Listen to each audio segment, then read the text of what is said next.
Baada ya uchaguzi mkuu wa mwaka 2025, Tanzania imejikuta katika mjadala mkubwa wa kimataifa kuhusu demokrasia, haki za binadamu na uhusiano wake na ushirika wake wa maendeleo. Ingawa kuna vikwazo vya jumla vya uchumi vilivyowekwa rasmi dhidi ya Tanzania na Umoja wa Ulaya au jumuiya nyingine kubwa za kimataifa, kumekuwa na shinikizo kubwa la kisiasa na kidiplomasia ambalo linaweza kuwa na athari kwa ushirikiano wa maendeleo endapo halitapatiwa ufumbuzi. Mjadala huo ulianza kushika kasi baada ya taasisi mbalimbali za kimataifa, waangalizi wa uchaguzi, vyama vya upinzani na mashirika ya haki za binadamu kueleza wasiwasi kuhusu mwenendo wa uchaguzi na matukio yaliyojitokeza kabla, wakati na baada ya kupiga kura.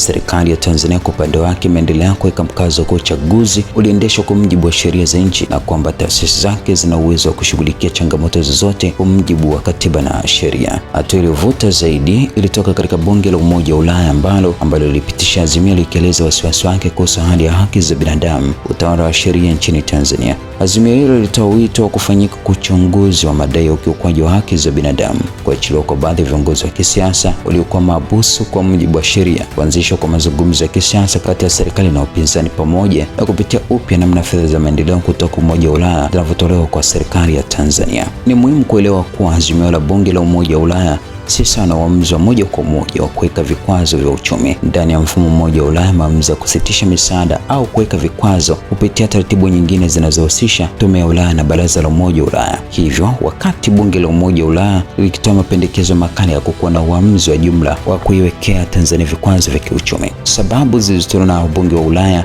zilihusisha madai ya matumizi ya nguvu dhidi ya waandamanaji, kukamatwa kwa baadhi ya viongozi wa upinzani, vikwazo dhidi ya uhuru wa vyombo vya habari, changamoto za uhuru wa kisiasa, pamoja na hitaji la uchunguzi huru kuhusu matukio ya baada ya uchaguzi. Wabunge hao walieleza kuwa ushirikiano wa maendeleo unapaswa kwenda sambamba na kuheshimiwa kwa haki za binadamu, demokrasia na utawala wa sheria. Serikali ya Tanzania ilikataa baadhi ya hoja hizo, ikisema kuwa zinaegemea upande mmoja na hazikuzingatia maelezo ya serikali.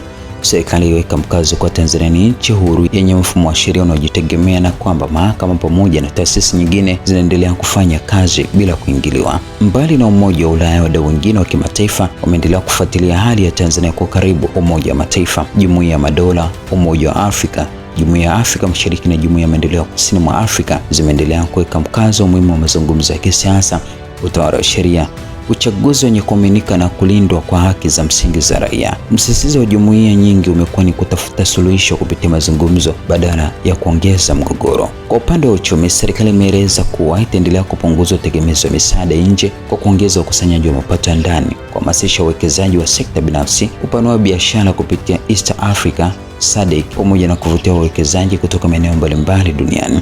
Serikali imeendelea kusisitiza diplomasia ya uchumi na ushirikiano wa kimataifa unaozingatia maslahi ya pande zote.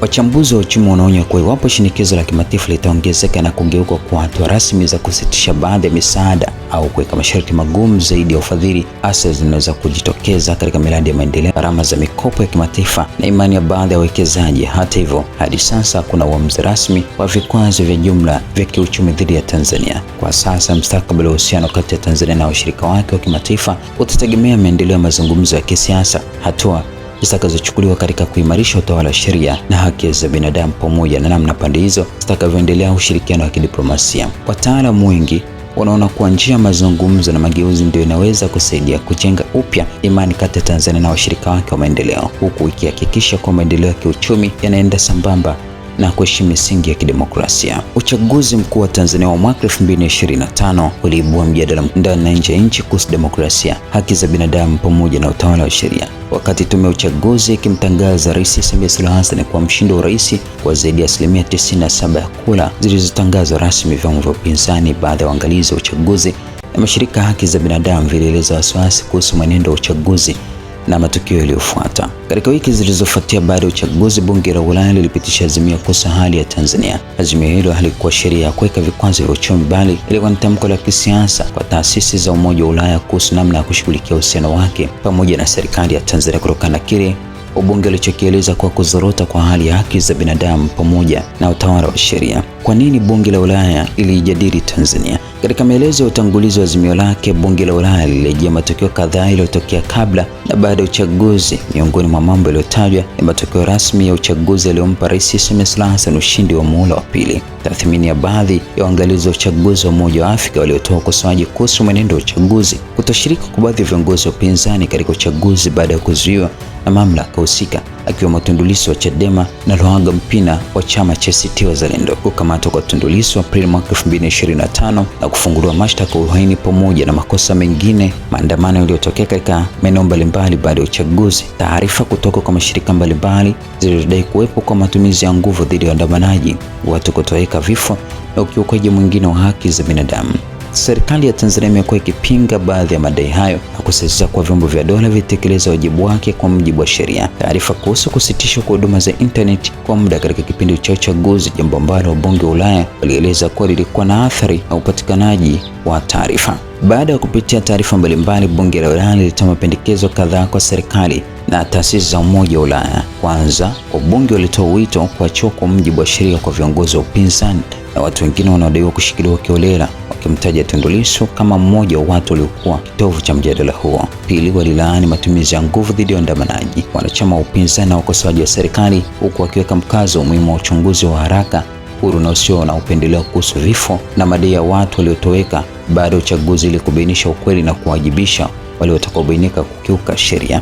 Tatu, walitoa wito wa kuheshimiwa kwa haki za msingi zinazotambuliwa kimataifa zikiwemo uhuru wa kujieleza, uhuru wa vyombo vya habari, uhuru wa kukusanyika kwa amani, uhuru wa vyama vya siasa kufanya shughuli zake na uhuru wa mahakama. Pia walieleza wasiwasi kuhusu taarifa za kukamatwa kwa wanaharakati, waandishi wa habari pamoja na watetezi wa haki za binadamu.